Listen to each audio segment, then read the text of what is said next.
Elizabeth Bathory, nicknamed the Blood Countess, is one of the most demonized women in history. People believe she was a heartless monster who bathed in the blood of virgin servant girls to stay young forever. They believe she tortured and drained the blood of around 650 young girls. But did she really? Apparently, she wrote all of her victims' names down in a diary, but along with the rest of the evidence for her crimes, this book is nowhere to be found. There is a lot of debate on whether or not she committed such extreme horrific crimes. Historians such as Laszlo Kurti and Gabar Varkoni, sorry if I butchered those names, I have no idea how to pronounce them, but these people have defended Elizabeth Bathory, claiming that the accusations made against her were fabricated by powerful, greedy political rivals. I really love to question history textbooks and dig up some lesser-known facts. We are surrounded by lies and slander.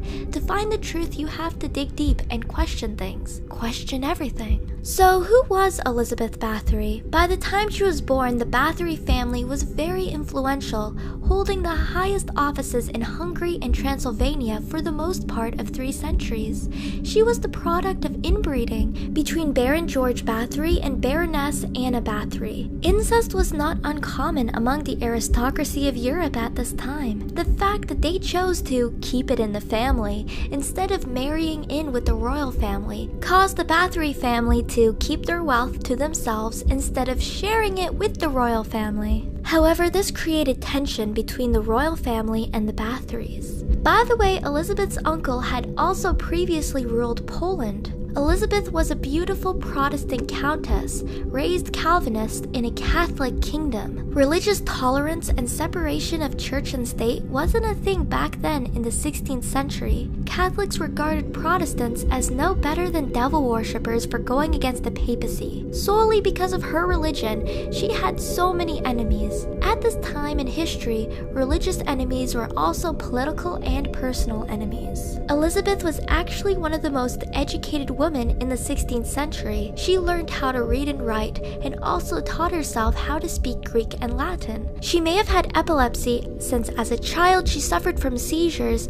loss of control, and fits of rage. This caused a lot of people close to her to think she's crazy. At the age of 11, she got engaged, but married at 15 to the chief commander of the Hungarian army, who was nicknamed the Black Knight of Hungary for being a badass by destroying relentless Ottoman scum who were attempting to conquer Eastern Europe. Their marriage was probably arranged for political reasons because together they were extremely wealthy and influential with a fiefdom of 17 villages. At this time, it was very common for nobles to marry off their daughters while they were in their early teens.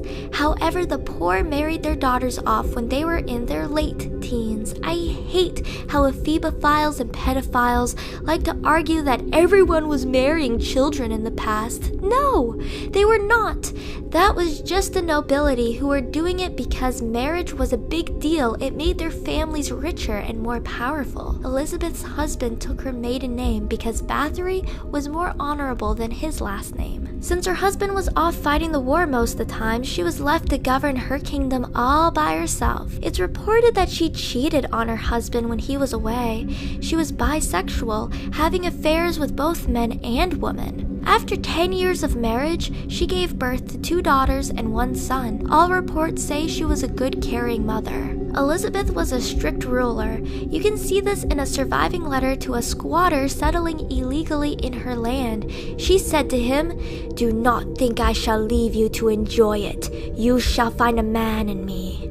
This pretty much means go away or else I will destroy you. Her strictness probably caused a lot of servants and peasants to despise her, hence why she never left her castle without bodyguards. Although strict, Elizabeth was not heartless. There's evidence that she often intervened on behalf of poverty-stricken women. She came to the aid of a woman whose husband was captured by the Turks and whose daughter was raped and impregnated by her rapist. This doesn't sound like a psychopath to me. In 1608, Elizabeth's husband died of a strange disease, leaving her widowed at age 44, with the responsibility of managing her strategically important estates alone. At around this time, widows were helpless prey. Right when her husband died, numerous insane rumors started to spread about her, such as luring young female victims into her creepy castle with the promise of work, hiring a dwarf, yes, a dwarf, to help torture people with her, practicing witchcraft with fellow devil worshippers, and writing a spell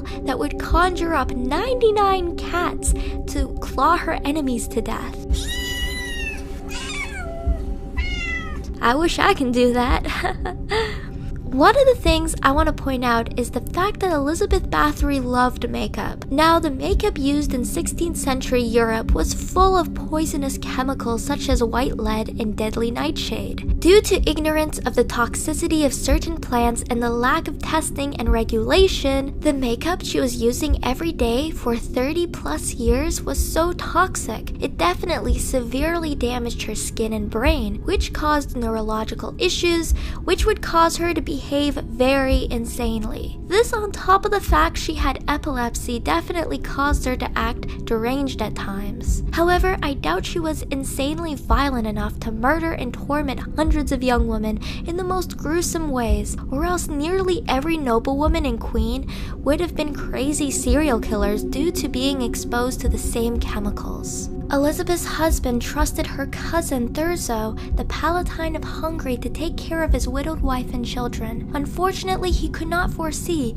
that Thurzo would lead the investigation into Elizabeth's alleged crimes. Thurzo, unfortunately, was a power-hungry schemer who backstabbed many people. He was also a political rival, working closely with the king. There's evidence in letters between Thurzo and his wife that he was plotting against Elizabeth over a year earlier. He was also in contact with the local church leaders who were turning the peasants against Elizabeth by telling them tales of how she's such an evil witch. King Matthias and the imperial family owed Elizabeth a lot of money, which they had trouble paying due to lack of cash flow into their coffers. This was most likely the main incentive to have Elizabeth eliminated. When the King of Hungary heard the various horrific rumors, he ordered for her arrest. Count Thurzo moved quickly to save the family's reputation by effecting her capture on his own terms. While raiding her castle Cashtas, soldiers apparently found a dead girl in the hallway and many other victims tortured in cells. It is believed that Elizabeth was caught in the act torturing a young girl. However, there is little evidence to back this up. The servants were immediately arrested, and Elizabeth herself was held but not taken away with her associates. Elizabeth never had a trial. She was never convicted of any crime. Her family immediately imprisoned her in her castle and refused to allow her to be present at her own trial to defend herself. She spent the rest of her life bricked up alone in a set of castle rooms with only small slits open for ventilation and passing of food. She remained there miserable for 4 years until she died at the age of 54. This is despite the fact that the king demanded that a trial take place. The king wanted Elizabeth to be convicted of something, so he can write off his debt to her and seize her land. The Bathory family obviously didn't want to lose strategically important land and didn't want a public scandal to demonize their whole family. When Elizabeth died, her land and wealth was given to her 3 children according to her will. In 1611, a show hearing was held where 3 out of 4 of Elizabeth's captured servants, who were rumored to be helping her murder people, testified against her. However, these servants were cruelly tortured before giving their testimonies.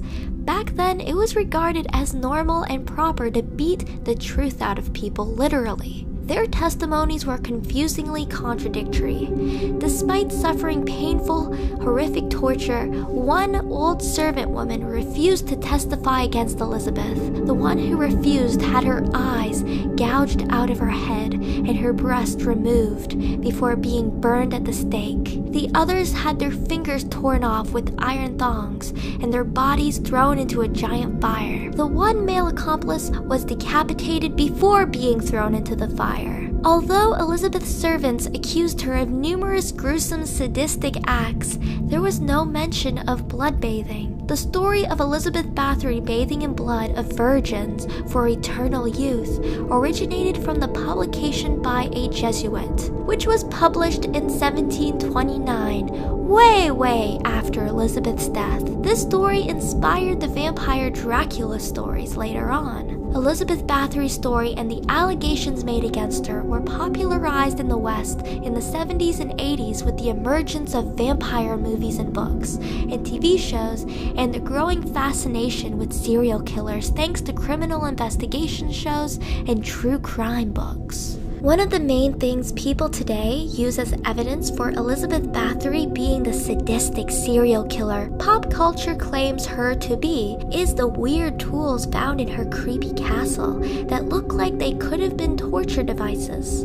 However, historian Gabar Varconi that I mentioned above believes that the torture tools and the death of young girls could have very well been Bathory's attempt at medicine and surgery. At this time, many female doctors were branded as witches, so that would explain the accusations of practicing sorcery. So I've come to the conclusion that Elizabeth Bathory was innocent, or at least her crimes, if any were committed, were extremely exaggerated due to lack of evidence, the fact she never had a trial, the fact that 3 of her alleged partners in crime needed to be brutally tortured to testify against her, the fact that one of her servants refused to testify against her regardless of how bad the torture was, and the fact that the king was in debt to her and her downfall would benefit him tremendously. Although it's entertaining to imagine a sadistic, evil rich woman who killed over 600 young ladies, bathing in virgin blood in her porcelain bathtub, the truth is almost never as glamorous as the media wants to paint it as. But I guess we will never know the full truth because this story is hundreds of years old. I put a lot of effort into this video. Thanks so much to my supporters. I want to make more history videos like this because it's so fascinating. History is the most fascinating, interesting subject there is. Oh, I almost forgot